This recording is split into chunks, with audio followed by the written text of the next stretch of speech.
දැන් ඇහෙනවද? ඇහෙනවනේ. හරි. මගේ මේ කැමරාව එකේ චූටි මේ දැන් මේකේ බලන්න වෙනදට වැඩිය නිකන් පැහැදිලිව පාටට පේනව නේද?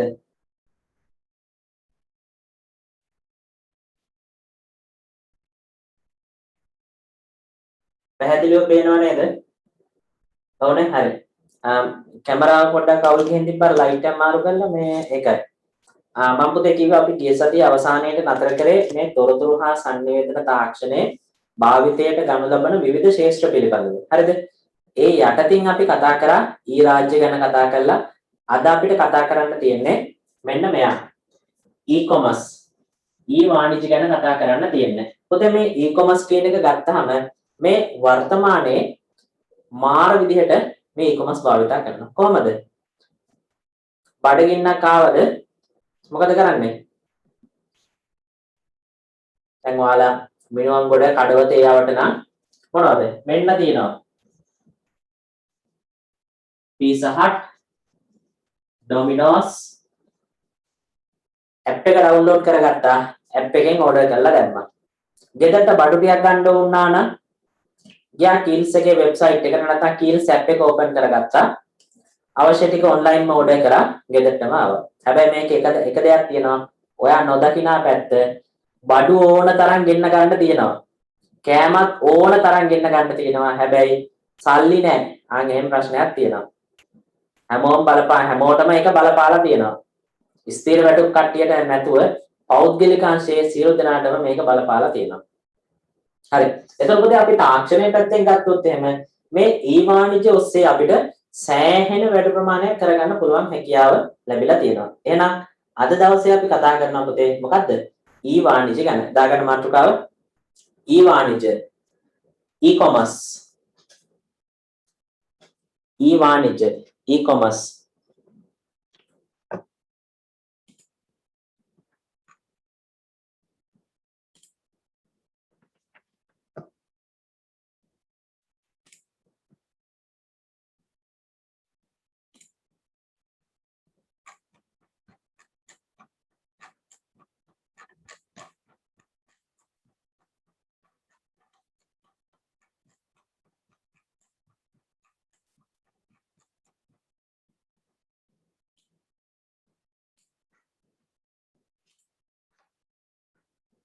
ඊ වාණිජ්‍ය. ඊ-කොමර්ස්. පුතේ මොකද්ද මේ ඊ වාණිජ්‍ය කියලා කියන්නේ?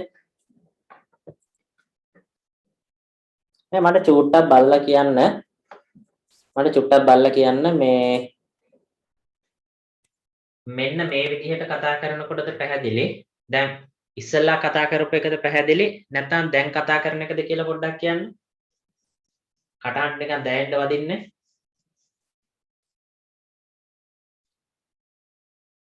chat එකට දාන්න.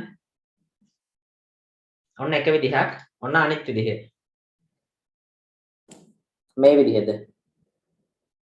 කොයි විදිහට කටහඬ හොඳටම පැහැදිලිව ඇහෙන්නේ?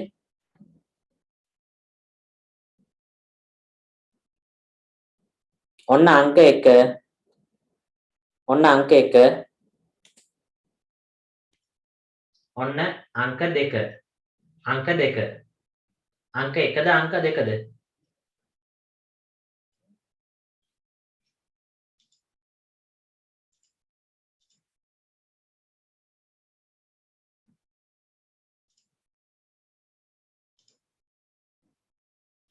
ඒ කියන්නේ මේ විදිහ නෙමෙයි අනිත් එක නේ. හරි.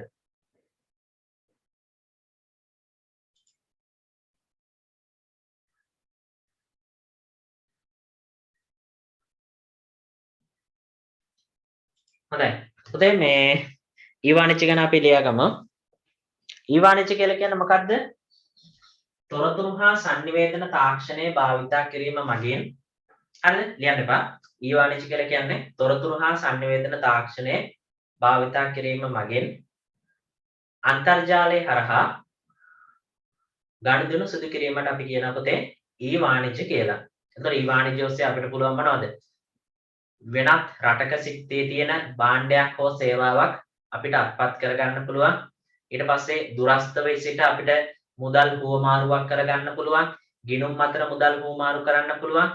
බිල් ගෙවීම සිද්ධ කරන්න පුළුවන්. ඒ ආශ්‍රයෙන් වැඩ කටයුතු රාශියක් කරගන්න පුළුවන් මේ ඊ වාණිජය ඔස්සේ. ලියන්න තරුවක් දාලා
හොඳයි පුතේ. ඊට පස්සේ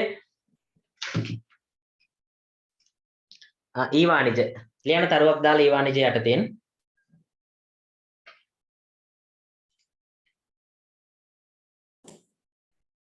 තොරතුරු හා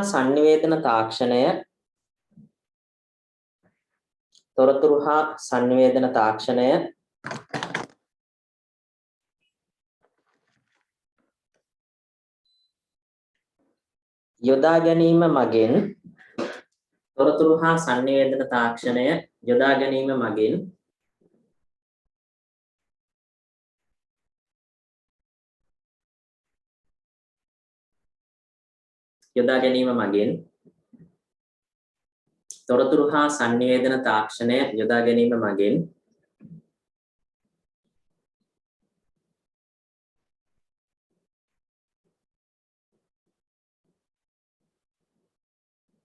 ගනුදෙනු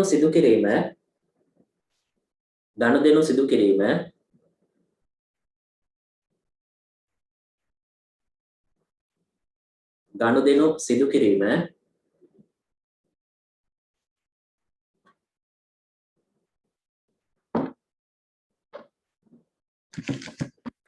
තොරතුරු හා sannivedana තාක්ෂණය යොදා ගැනීම මගින් ගනුදෙනු සිදු කිරීම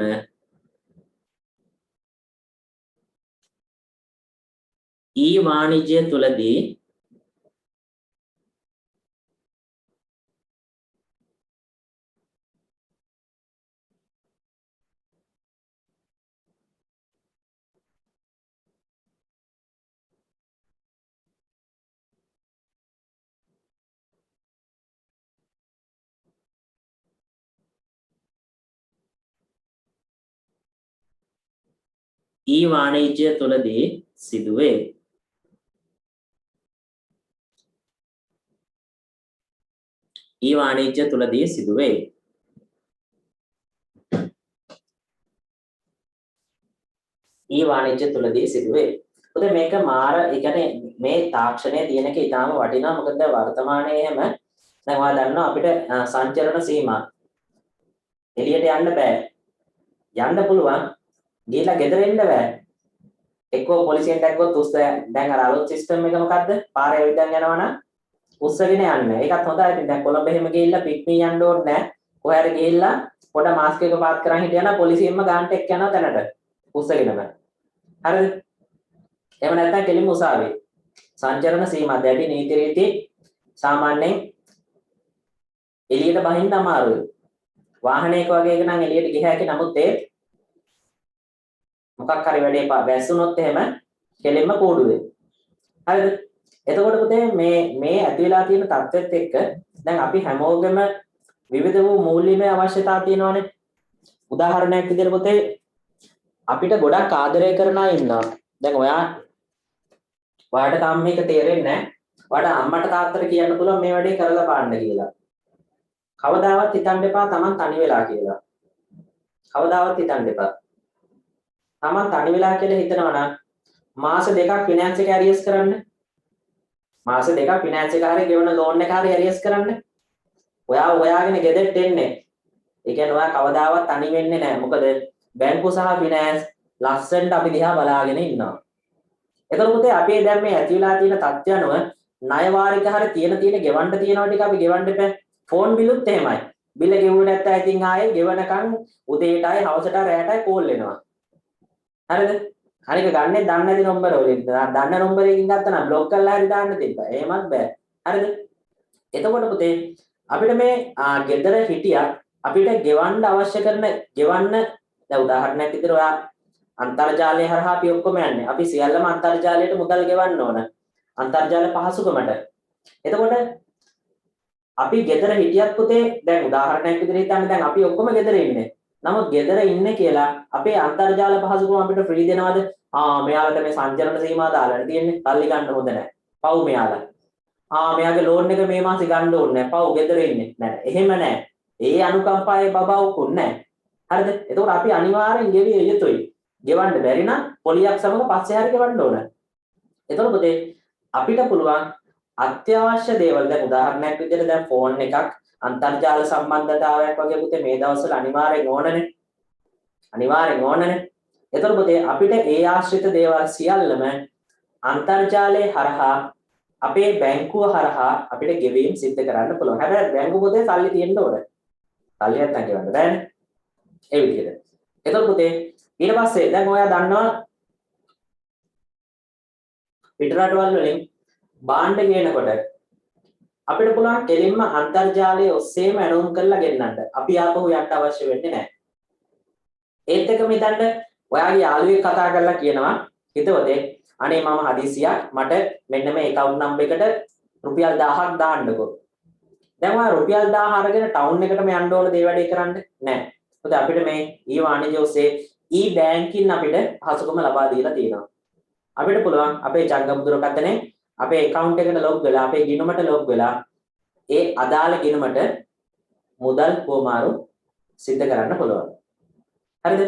ලියන්න යටින් වෙනම තරුවක් දාලා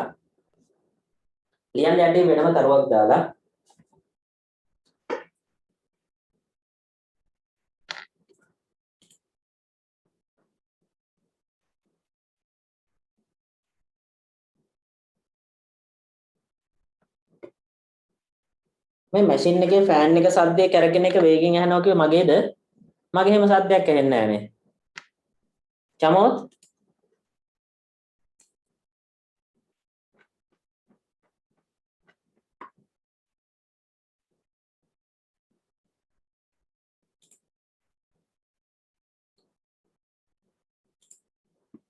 නෑ නේද? හරි.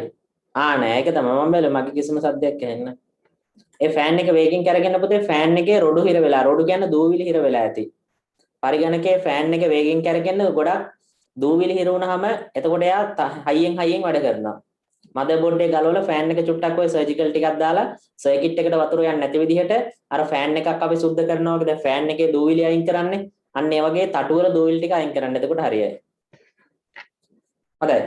ලියන්න තරුවක් දාලා ඊ-වාණිජය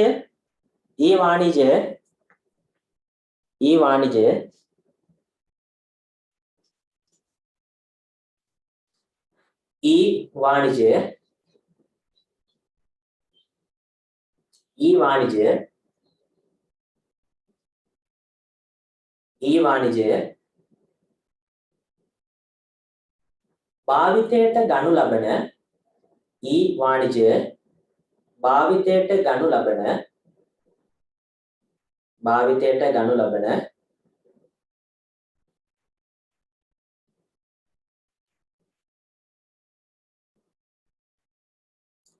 අවස්ථා සඳහා ඊ වාණිජය භාවිතයට ගනු ලබන අවස්ථා සඳහා උදාහරණ කිහිපයක්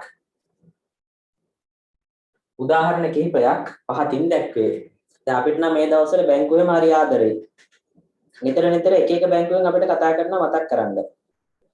මම ඒකයි කිව්වා අපි කවුරුත් කිසිම වෙලාවක තනි වෙන්නේ නැහැ. බැංකු සමාගම් අපිත් එක්ක ඉන්නවා මොනව නැත.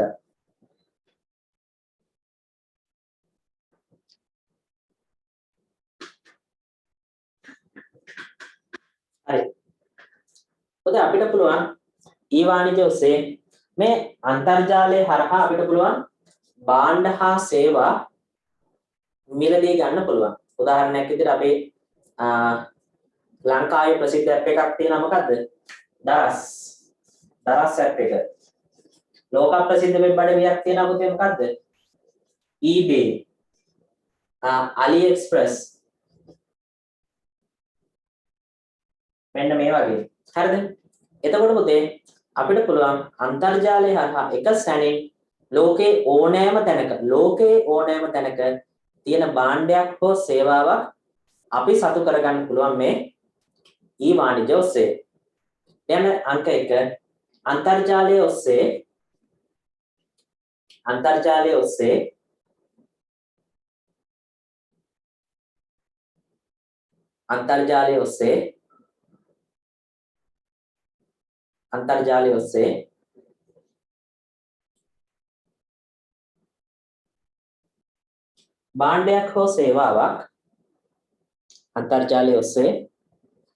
භාණ්ඩයක් හෝ සේවාවක්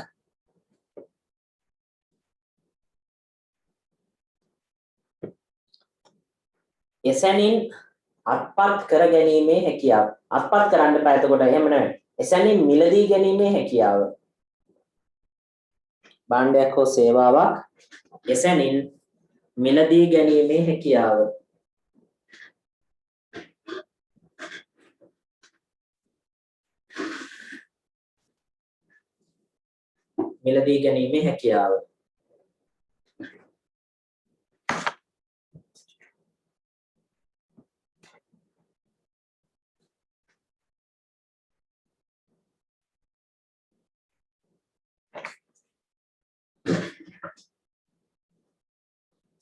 ඊට පස්සේ පුතේ අපිට පුළුවන් මේ අන්තර්ජාලය හරහා මුදල් ගෙවීම සහ බිල්පත් ගෙවීම සහ බැංකු කටයුතු සිදු කරන්න පුළුවන්. ඒකත් අපිට ලැබෙන ලොකු වාසියක් ඒක.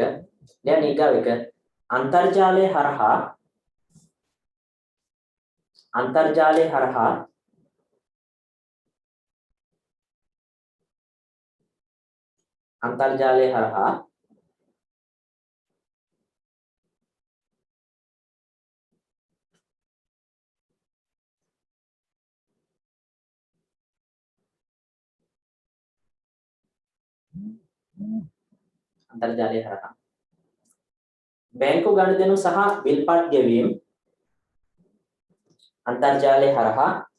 බැංකු ගනුදෙනු සහ බිල්පත් ගෙවීම ආදිය සිදු කරගත හැකි වීම.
27 පාන්දර පන්තියේ වීඩියෝ එක. ඒක එදාම දැම්මා. දාලා ඔයාලට link එකක් හදලා group එකට දාලා තියෙනවා. චුට්ටක් බලන්න හොඳට. හොඳට ඇස් දෙක අරලා බලන්න. හොඳයි. හොඳයි දැන් මේකෙන් පස්සේ අපි කතා කරනවා ලෝකේ ප්‍රධාන වශයෙන් ලෝකේ නෙමෙයි ලංකාවේ. හරිද? ලංකාවේ ප්‍රධාන වශයෙන් හැම වසරකම පාහේ සාමාන්‍ය පෙළ විභාගයට එන මාතෘකාවක්. හරිද? ඒ වගේම ප්‍රායෝගික ලෝකයේත් අපිට මේ ගැටලුවට මුහුණ පාන්න සිද්ධ වෙනවා. ඒ ගැටලුව තමයි මෙන්න මෙයා.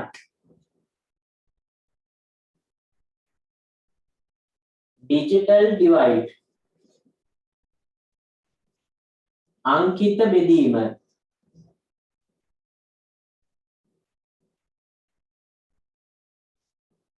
අංකිත බෙදීම. මොකක්ද පුතේ මේ අංකිත බෙදීමක් කියන්නේ? මේ හිතන්න මෙන්න මෙතන ඉන්නවා අමල්.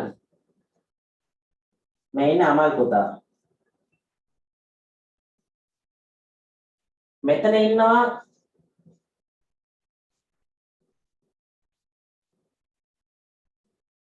සිරිල්. මෙන්න ඉන්නවා අමල්, මෙන්න ඉන්නවා සිරිල්. මේ අමල්ට පුතේ පරිගණක තියෙනවා, අන්තර්ජාලය තියෙනවා සහ පරිගණක භාවිතා කිරීම පිළිබඳව දැනුමත් ඔහු ගාව තියෙනවා. එයා හැම අතින්ම ඕකේ. හැබැයි මේ සිරිල්ට ප්‍රධාන වශයෙන් පරිගණක නැහැ, මුදල් නැහැ. කියන්නේ මුදල් නැහැ කියන්නේ ඔක්කොම නැහැ කියන එක අද කාලේ ඒක නැත්ත කතාව. මම මේ කාවත් එහෙම වටන්න කියනවා නෙමෙයි. දැන් අපි ගාව යම්කිසි මුදලක් තිබ්බේ නැත්නම් හරි අමාරුනේ ජීවත් වෙන්න. හරිද? එතකොට පුතේ සිරිල් ගාව මුදලුත් නැහැ, උපකරණත් නැහැ, දැනුමත් නැහැ. එතකොට මෙයා දැනුමෙන් තාක්ෂණයේ පැත්තෙන් දැනුමෙන් ඉහළටම යනකොට මෙයා ඉහළට යන්න බැරුව එක තැන මෙයා ඉන්නවා. මෙයා IT ගැන, මෙයා තාක්ෂණය ගැන, මෙයා පරිගණක ගැන මෙයා ගොඩාක් දන්නවා. හැබැයි සිරිල් දන්නේ නැහැ. එතකොට මෙන්න මේ දෙන්න අතර පුතේ යම්කිසි ગેප් එකක් තියෙනවා. මෙන්න මේ දෙන්න අතර පරතරයක් තියෙනවා. මෙන්න මේ පරතරයට අපි කියනවා අංකිත බෙදීම. සරලව කිව්වොත් අංකිත බෙදීමක් කියලා කියන්නේ තොරතුරු හා sannivedana තාක්ෂණය භාවිතා කිරීමට පහසුකම් ඇති දැනුම ඇති සහ තොරතුරු හා sannivedana තාක්ෂණය භාවිතා කිරීමට පුතේ පහසුකම් නොමැති දැනුම නොමැති පුද්ගලයන් අතර පරතරයට අපි කියනවා මොකක් කියලාද? අංකිත බෙදීම කියලා. එතකොට පුතේ සාමාන්‍ය රටක රජයක් විසින් සිද්ධ කරන්නේ මේ අංකිත බෙදීම පුළුවන් තරම් අවම කරන එක. ඒ අවම කිරීම සඳහා විවිධ වූ වැඩපෑම් කරනවා. ඒ මොනවද? ශිෂ්‍යත්ව ලබා දෙනවා. උදාහරණයක් විදිහට හිතන්න පරිගණක පාඨමාලාවට රුපියල් 20000ක් යනවා නම් රුපියල් 15000ක ශිෂ්‍යත්වයක් දීලා රුපියල් 5000ක් විතරක් ගෙවන්න කියනවා. එහෙම නැත්නම් පරිගණක මිලදී ගැනීම සඳහා පුතේ දැන් හිතන්න රුපියල් 80000ක් වෙනවා නම් කම්පියුටර් එක මුලින් රුපියල් 10000ක් විතර දීලා ඊටු ටික ගෙවාගෙන යන්න පුළුවන්. අන්න ඒ වගේ අවස්ථා හදලා දෙනවා.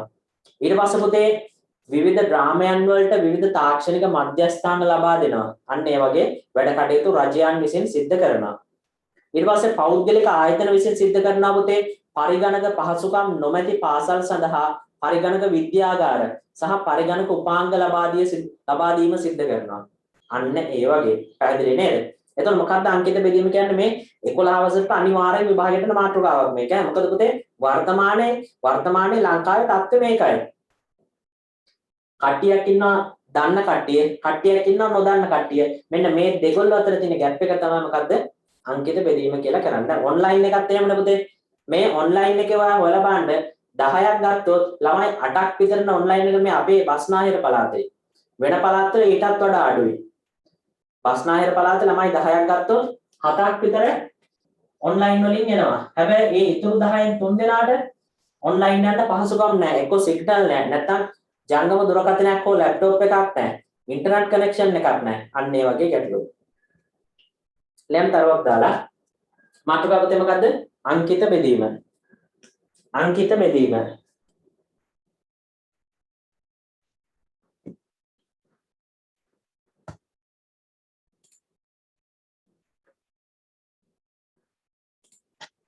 අංකිත බෙදීම. ලියන්න තරුවක් දාලා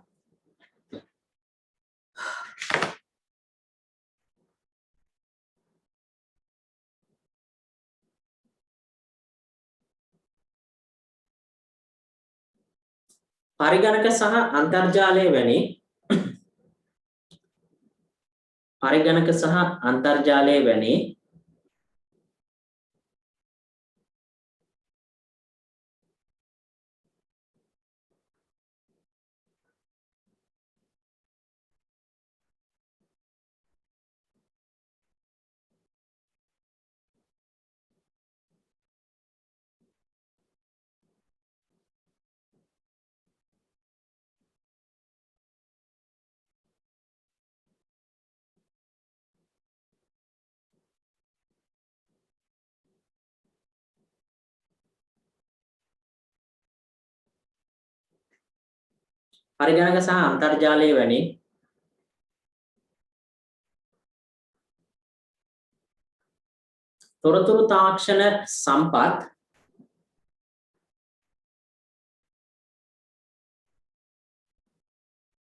තොරතුරු තාක්ෂණ සම්පත්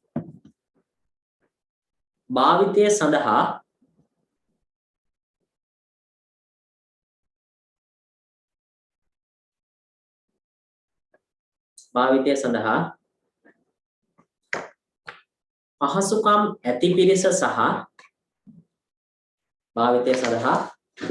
පහසුකම් ඇති පිරිස සහ තිබෙන ඇති පහසුකම් ඇති පිරිස සහ නැති පිරිස අතර පහසුකම් ඇති පිරිස සහ නැති පිරිස අතර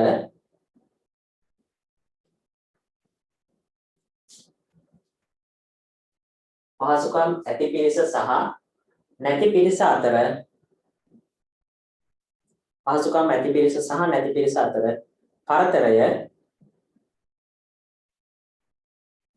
පහසුකම් ඇති පිරිස සහ නැති පිරිස අතර පරතරය පොතේ මොකක් කියලාද හඳුන්වන්නේ? අංකිත බෙදීම ලෙස හඳුන්වයි. අංකිත බෙදීම ලෙස හඳුන්වයි. අංකිත බෙදීම ලෙස හඳුන්වයි.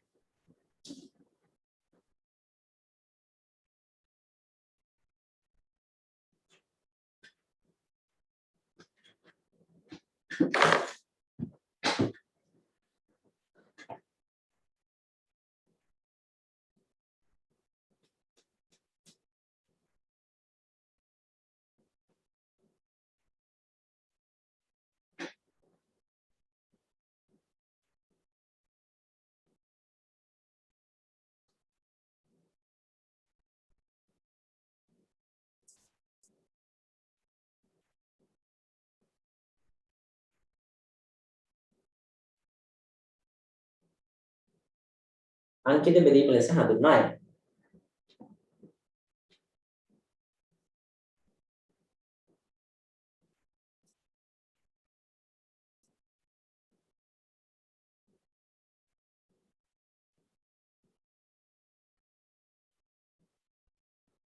වෙනම තරමක් දාලා ලියන්න පොතේ වර්තමානයේ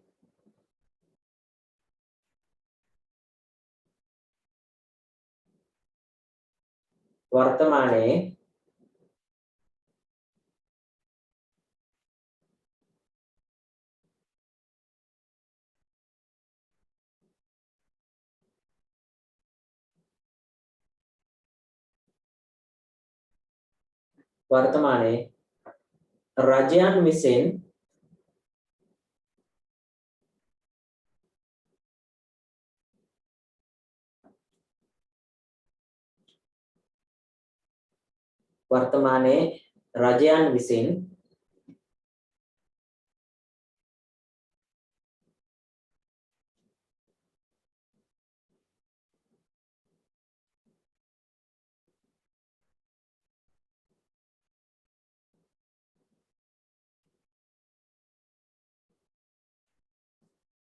මෙම අංකිත බෙදීම අවම කිරීම සඳහා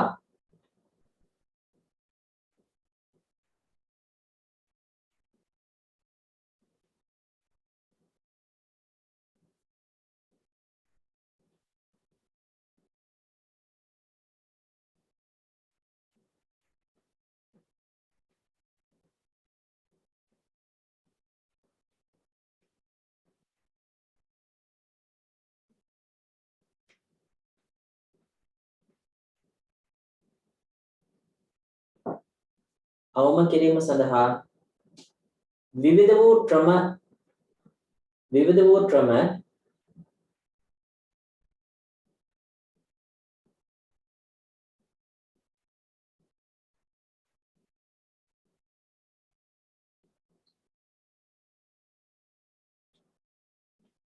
අනුගමනය කරනු ලබයි.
අනුගමනය කරනු ලබයි.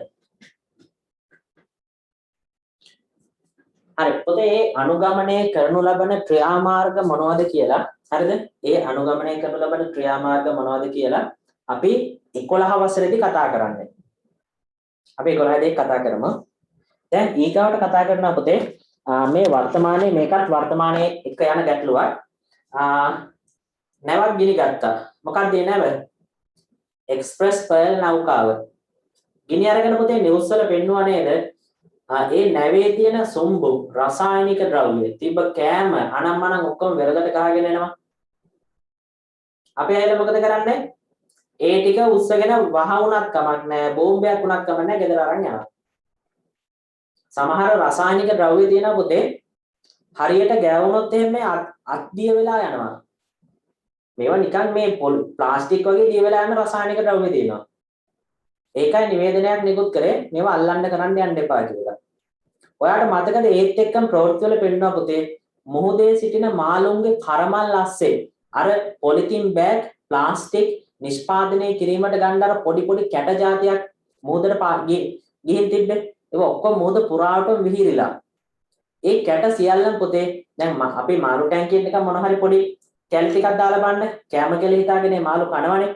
මොහොතෙත් එහෙම තමයි පුතේ ඒ ප්ලාස්ටික් කැට කාලා ඒවා කරමල් ඇස්සේ හිර වෙලා කාලා හිර වෙලා නෙමෙයි කාලා මැරෙනවා වෙනම කරමල් ඇස්සේ ප්ලාස්ටික් කැට හිර වෙලා හුස්ම ගන්න බැරුව මැරෙනවා වෙනම කොච්චර ජලජ ජීවීන් ප්‍රමාණයක් මේ වෙනකොට මිය ගිහින්ද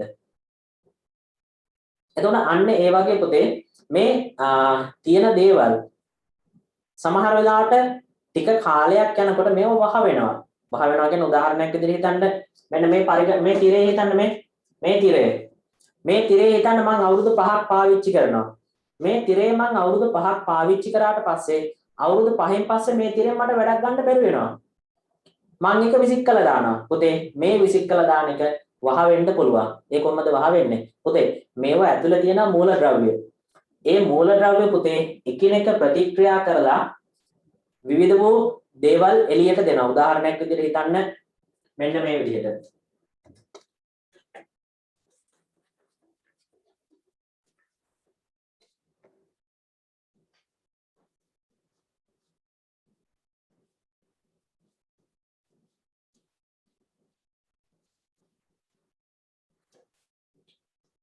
මෙන්න මේ විදිහට ලස්සන ඇලපාරක් ගලාගෙන යනවා කියලා හිතන්න. ඇලපාරක් ඈ මේ ඇලපාරට උඩහින් පොන්චි සිරිමල් පුතා ඇවිල්ලා මියුසික් කරලා දානවා ගෙදර තිබ්බ පරණ ටීවී එක. ඇලපාරට ආයෙ මොනවද ඉතින්? බෝතල් පත්තර ඕනෙත් නැහැ. පේන්නෙත් නැහැ කාටවත් ඩෝංගල් ඇලට දානගෙන ගිහිල්ලා. දැන් ඔය කොළඹ පැත්තේ එහෙම ගොඩක් හොටෙල් වල টয়ලට් ලයින් ඔක්කොම මුහුදට හරවලා තියෙන්නේ. ආයෙ වලවල් කපන්න ඕනේ නැහැ. කෙලිම මුහුදට. කැලණි ගඟ දෙපැත්තෙත් එහෙමයි. ගොඩක් ඔය තියෙන ඒවා හැමම ගඟට හරවලා තියෙන්නේ. හරිද? එතකොට පුතේ මෙයා මේ ඇලට විසිட் කරනවා. සිරිමල් පුතා. මේ කිසි දෙයක් නොදන්න පුංචි අපි මෙයාට කියමු x කියන කෙනා කියලා. මේ x කියන කෙනා ඇවිල්ලා මේ ඇලෙන් වතුර බෝතලයක් පුරවගෙන යනවා. වතුර බෝතලයක් පුරවගෙන යනවා. වතුර බොන්න. පුතේ මේ ඇලේ මේ ඉහළ සිට පහළට ගලාගෙන එන්නේ ජලය තුල මේ පරිගණක තිරය තුල අන්තර්ගත වෙන රසායනික ද්‍රව්‍ය තියෙන විද්‍යුත් කොටස් පුතේ එකිනෙකට කලවම් වෙලා මේ ජලය තුල මේ විද්‍යුත් කොටසුත් අන්තර්ගත වෙනවා. දැන් උදාහරණයක් විදිහට හිතන්න රසායනික ද්‍රව්‍ය ශරීරගත වුණා කියන්නේ දැන් මෙන්න මේ වගේ. දැන් හිතන්න මේ වගේ දැන් මෙන්න මේ වගේ රසායනික ද්‍රව්‍ය තියෙන මොකක් හරි එකක් අරගෙන මෙහෙම බොනවද? නෑ. බොන එක නෙමෙයිනේ. අපි එහෙම සාමාන්‍යයෙන් එච්චර මෝඩ නෑනේ එහෙම බොන්න තරම්. හරිද? අපි බොන විශේෂයෙන් පුතේ මේ අතුරු ආබාධ එන්නේ වතුරේ. හරිද?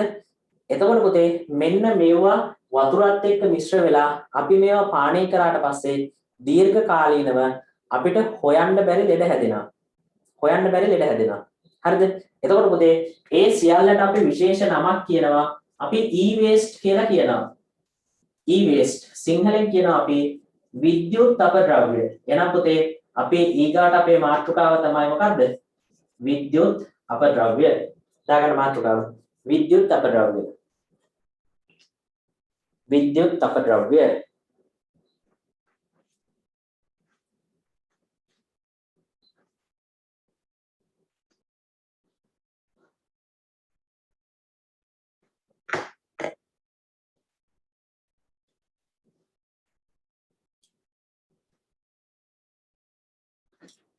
එහෙනම් පුතේ තරුවක් දාලා විද්‍යුත් අපද්‍රව්‍ය යටින්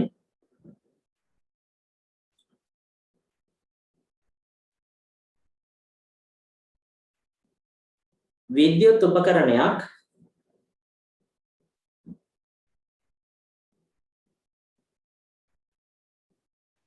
විද්‍යුත් උපකරණයක්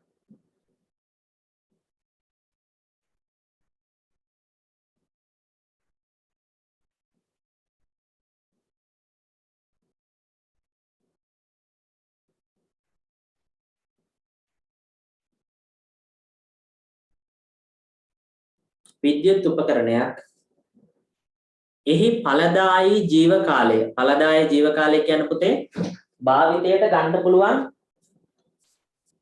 කාලය ආයුෂ ප්‍රමාණය උදාහරණයක් විදිහට ජංගම දුරකථනයක් නම් අවුරුදු 5යි බැටරි කෑල්ලක් නම් මාස 2යි අන්න ඒ වගේ ටෝච් එකක් නම් අවුරුද්දයි අන්න ඒ වගේ විද්‍යුත් උපකරණයක් එහි ඵලදායී ජීව කාලය විද්‍යුත් උපකරණයක් එහි ඵලදායී ජීව කාලය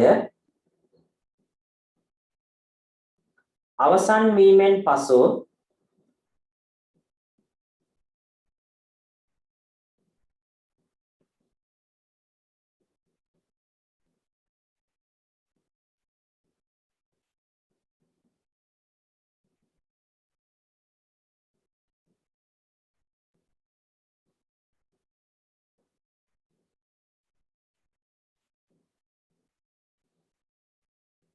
අවසන් වීමෙන් පසු පොතේ මොනවා කියලාද අපි ඒවට හඳුන්වන්නේ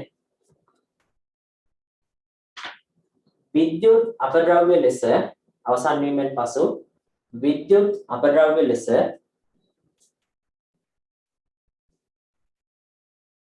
විද්‍යුත් අපද්‍රව්‍ය ලෙස හඳුන්වනු ලැබේ විද්‍යුත් අපද්‍රව්‍ය ලෙස හඳුන්වනු ලැබේ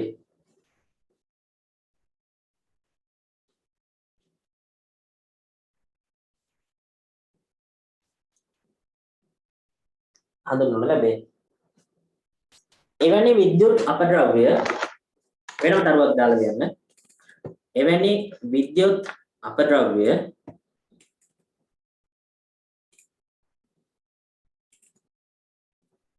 කිහිපයක් පහතින් දැක්වේ. එවැනි විද්‍යුත් අපද්‍රව්‍ය කිහිපයක් පහතින් දැක්වේ. මේ CRT පරිගණක තිර මේවා 2006න් පස්සේ පුතේ හදන්නෙත් නෑ. ඔක්කොම පරණ ඒවා තියෙන්නේ. printer, keyboard mouse, battery කෑලි, CFL bulb, wire, mobile phone. දැන් බලන්නකො ෆෝන් කඩේකට ගිහිල්ලා හදන්න බැරිව කොච්චර ෆෝන් ප්‍රමාණයක් තියෙනවද? motherboard, computer motherboard, පිච්චිච්ච ඒවා, CD සහ CD cover, ද්‍රව ස්පටික කියන්නේ LCD ඒවා. මේක දාන්න පුතේ 1 2 3යි රූප එපා නම් විතරක් 4යි 5යි 6යි 7යි 8යි 9යි 10යි මේ 10 දාන්න.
පුතේ ඉවරද තව ලියන අය ඉන්නවද? තව ලියන අය ඉන්නවද?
පුතේ ඊට පස්සේ දාගන්න අපි කතා කරනවා මේ විද්‍යුත් අපද්‍රව්‍ය හේතුවෙන් අපේ ශරීරයට එන්න වෙන ලෙඩ.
හොඳයි. පුතේ විද්‍යුත් අපද්‍රව්‍ය නිසා මිනිසාට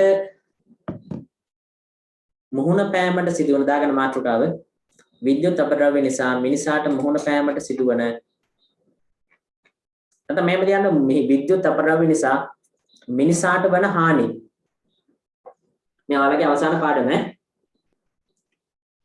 මේ ශ්‍රේණියේ අවසාන පාඩම විද්‍යුත් අපද්‍රව්‍ය නිසා මිනිසාට වන හානි. පුතේ ඉරිදා 4ට 9 අලුත්ම කණ්ඩායමක් පටන් ගන්නවා මුලින් ඉඳන් කරනවා කිය. ඒකටත් එන්න පුළුවන් මේකටත් එන්න පුළුවන් ඔක්කොටම එන්න පුළුවන් ප්‍රශ්නයක් නැහැ. හොඳයි. පුතේ මේ තියෙන මූලද්‍රව්‍ය අතරින් ඔයා විශේෂයෙන් දන්න එකක් තමයි මේ ලෙඩ් ඊයම් කියන එක. මේ ඊයම් කියන එක පුතේ ශරීරගත වුණාම මොළයේ අක්මාව රුධිර ධාවනයේ විකෘති. දැන් වාට එකපාරට ඔලුවට එයි අපි මොකද ඊයම් කනවද? නෑ නෑ නෑ. කාලා නෙමේ පුතේ මං අර කිව්වේ විශේෂයෙන් පුතේ එක්කෝ ජලයක් සමග එහෙම නැත්නම් අපි ගන්න ආහාරات සමග මිශ්‍ර වෙලා තමයි මේවා ශරීරගත වෙන්නේ. ඊට පස්සේ පුතේ මේ පොලිවර් ක්ලෝරයිඩ් ප්ලාස්ටික් පුච්චපුවාම එන වායුව දින්න අර නිකන් අර උහුලන්න බැරි 아무තු ගඳක් එන්නේ. අන්න ඒක. අපේ මේ ශ්වාසනාල පුතේ ආබාධ ඇති වෙනවා. ඊට පස්සේ බේරියම් පුතේ ශරීරගත වුණාම මොළයේ ඉදිමෙනවා. ඊට පස්සේ මාංශ පේශි දුර්වලතාව වෙනවා. හෘද හානිය සිද්ධ වෙනවා.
ඊට පස්සේ මේ සෙලනියම් කියන මූලද්‍රව්‍ය ශරීරගත වුණාම පුතේ හිසකෙස් නියපොතු ගැලවිලා යනවා ආසාත්මිකතා ඇති වෙනවා සරලව කිව්වොත් පුතේ පණ පිටින් මරණයක් අත් වෙනවා ක්‍රමක්‍රමයෙන් නෙමේ ඒ කියන්නේ එකපාර නෙමේ ටිකෙන් ටික ඊට පස්සේ මේ බෙරිලියම් ලෝහ ශරීරගත වුණාට පස්සේ පෙනහළු පිළිකා සහ හුස්ම ගැනීමේ අපහසුතාව ඇති වෙනවා මේ මර්කරි කියන මූලද්‍රව්‍ය පුතේ ශරීරගත වුණාම ස්නායු ආබාධ සහ අක්මාවට හානි වෙනවා ඊට පස්සේ හරි මේ ටික දාගන්නකෝ 1යි 2යි 3යි 4යි 5යි 6යි මේ 6 දාන්න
හොඳයි ඉවරයි.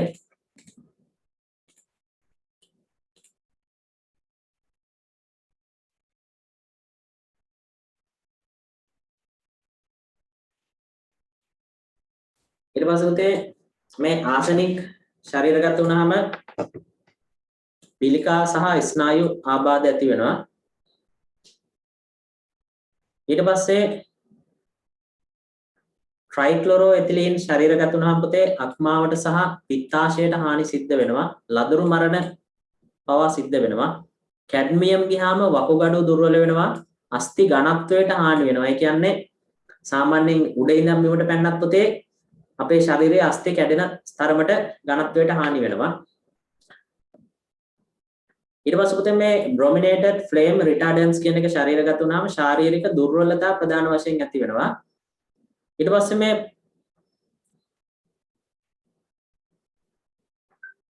polychlorinated biphenyl ශරීරගත වුණාට පස්සේ අක්මාව ශ්වසන පද්ධතිය විනාශ පිළිකා ඇති වෙනවා. ඩයොක්සින් සහ ෆර්නස් ශරීරගත වුණාට පස්සේ හැමේ රෝග ආදී ඇති වෙනවා. මේකත් දාගන්න මෙතනින් ඉවරයි.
සංජීවයි අනේ මේකේ මේ 6 ශ්‍රේණිය දරුවන් සඳහා කියන එක අර 6ට එහා පැත්තේ තියෙන ශ්‍රේණිය දරුවන් සඳහා කියන එක මම කියලා චුට්ටක් මට ඒක හදලා දෙන්නද?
හොඳයි. එහෙනම් පුතේ අදට මම මෙතනින් මේ විදිහට ඉවර කරනවා. නැවත වතාවක් හෙට දිනේ කණ්ඩායම් පැවැත්වෙනවා.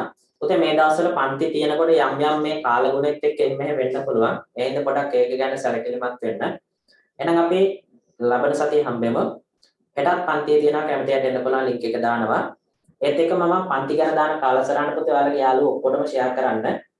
එහෙනම් සුබ රාත්‍රියක්. අයබෝවන් පුදු සරණයි පරිස්සමට එන්න.